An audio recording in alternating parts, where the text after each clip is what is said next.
कोई गलत आदमी जाके स्नान करता है तो मां का प्रकोप भी उठता है और निर्दोष लोगों को जान भी जाती है।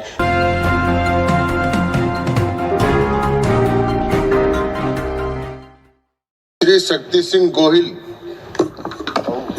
धन्यवाद महोदय, मुझे खुशी है कि आप जैसे विद्वान चेयर में बैठे हैं और मुझे बात करने का मौका मिला है। तो मैं जरूर ये कहूँगा कि राष्ट्रपति जी के अभिभाषण उस सरकार की दिशा और दृष्टि दिखाता है। बड़े दुख के साथ कहना पड़ता है कि सरकार ने जो अभिभाषण तैयार करके दिया है उसमें ना दिशा है ना दृष्टि है। अभिभाषण के धन्यवाद प्रस्ताव को लेके हमारी बहन किरण बेन आई है, जो मेरे साथ उन्होंने काम किया है।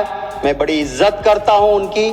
कांग्रेस पार्टी में पली बड़ी, जो संस्कार मिले उसको वहां वजह होगी। पर यह सरकार भी ऐसा करती है कि ऐसे ऐसे लोग, अच्छे अच्छे लोग आए तो सही उनके पास, उनको काम क्या देते हैं? जाओ गाली दो कांग्रेस पार्टी को, जिसने तुमको बड़ा किया उसको गाली दो, उसके खिलाफ बोलो। अरे उसको मंत्री बनाओ, आप वो काबिल है, मंत्री बनाइए उसको। मैं कहता हूं महिला सम्मान करना है तो पहले किरण बेन को कैबिनेट मंत्री बना के देखिए आप। सिर्फ हमें गाली देने के लिए मत रखो। और जब ये लोग हमें गाली देते हैं फिर कोई ना कोई चला जाता है उसके पास और आपकी कोई उनसे लड़ाई है क्या? नहीं, बिल्कुल प्यार है, कोई लड़ाई। सिफारिश मैं बड़ा सम्मान करता हूँ। सिफारिश कर दी तो मैं सिफारिश कर रहा हूँ तो सर कोई ना कोई चला जाता है उसके पास। और फिर वो हिंदी फिल्म का एक डायलॉग है ना, रंगा खुश हुआ, हमें गाली देने पे उसको सुनाया जाता है। सर मैं महोदय ये जरूर कहता हूं कि ये अभिभाषण के पेज 17 जो बात लिखी गई है, पेज 17 अभिभाषण का, जहां लिखा गया है कि हमारे सैन्य पे हमें फक्र है। मैं कहता हूं इस हाउस ने, इस देश में बैठे हर नागरिक को हमारी सेना पे फक्र है। अगर हम चैन की नींद सो सकते हैं तो हमारे वो जाबाज जवान दिन रात सरहद पे है, तब हम चैन की नींद सोते हैं। बड़ा दुख होता है सर, मेरे पास इसी हाउस में जो कमेटी का रिपोर्ट सबमिट हुआ था 19 फरवरी 2022 का, वो रिपोर्ट है। और इस रिपोर्ट में लिखा गया है कि मेरे सैन्य के उस जांबाज जवानों को लाइफ सेविंग सामान या जरूरी सामान उस स्टोर में वो पड़ा मिला जिसकी एक्सपायरी डेट हो गई। और एक्सपायरी डेट हुआ सामान अगर मेरे उस जांबाज जवानों को देती है सरकार, और ये रिपोर्ट कमेटी की है जहां बीजेपी कांग्रेस के सभी साथी बैठ के इसका विश्लेषण करते हैं, यूनानिमस रिपोर्ट आती है। और जब वो उस रिपोर्ट में लिखा है तो उसका संज्ञान लेके सरकार को सिर्फ लफ्जों की सजावट तो बहुत आसान है, दिल से भावना होनी चाहिए उनके लिए काम करने के लिए। मैं बड़े भारी मन के साथ कहता हूं, मेरे गुजरात के बस अब कुछ ही महीने में 2 जांबाज जवान शहीद हुए। अग्निवीर था हमारा ये जामकंडोना के हंसवड़ गांव का महिपाल सिंह, विश्वराज सिंह महिपाल सिंह। सर उसकी फौज में जिस तरह से काम वो कर रहा था, पता नहीं क्या हुआ, पास में गन की बैरल फटी, ये शहीद हो गया। दूसरा मेरा जाबाज भाई गुजरात का रोहित डांगर, भावनगर के नेसड़ा गांव का रहने वाला, पैरामिलिट्री फोर्स में, जिस तरह से उसकी मृत्यु हुई।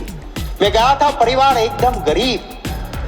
अब उनकी चीजें, उनका पोस्टमार्टम रिपोर्ट, उसके लिए उनको दर दर की ठोकरें खानी पड़ी। हमें शर्म आनी चाहिए। उनको जो हक मिलना चाहिए, क्यों हम विरोध करते हैं अग्निवीर का? क्योंकि जो शहीद हुआ उसे ना शहीदी का दर्जा मिलेगा, ना वो परिवार कहा जाएगा कि बेटा शहीद हुआ, क्योंकि वो अग्निवीर था। ये शर्म की बात है। एक सिपाही का काम, हमारी रक्षा का काम करने वाले को हम ठीक से नहीं रख पाए। सर मैं हिंदू हूं, मैं मेरे कुल देवता की पूजा करता हूं, मेरी देवी मां की आराधना करता हूं, मोक्ष की प्राप्ति के लिए करता हूं। मैं मतों की राजनीति के लिए मेरे देवी देवता का उपयोग नहीं करता।